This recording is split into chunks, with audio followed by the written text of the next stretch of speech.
دختران دشت، دختران انتظار، دختران امید تنگ در دشت بیکران و آرزوهای بیکران در خلقهای تنگ، دختران خیال آلاچیق نو در آلاچیق‌هایی که 100 سال از زره جامتان اگر بشکوفید، باد دیوانه یال بلند اسب تمنا را آشفته کرد خواهد.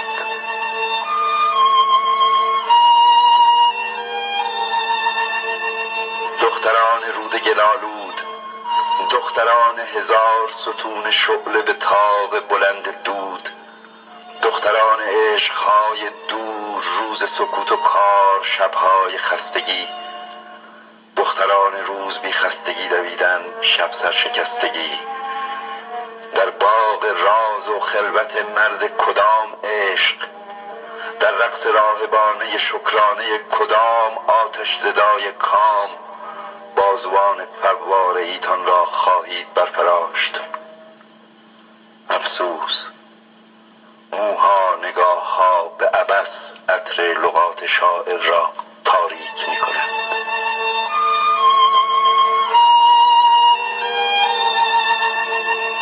دختران رفت و آمد در دشت مه زده، دختران شرم شبنم افتادگی رمه، از زخم قلب آبایی در سینه کدام شما خون چکیده است؟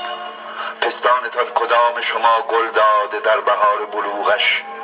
لبهایتان کدام شما، لبهایتان کدام بگویید در کام او شکفته نهان عطر بوسه‌ای؟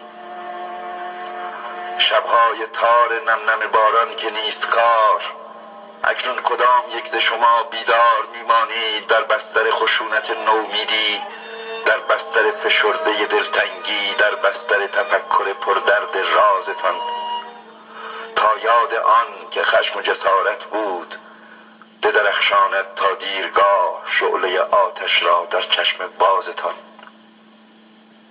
بین شما کدام بگویید، بین شما کدام صیقل می دهید سلاح آبایی را برای روز انتقام؟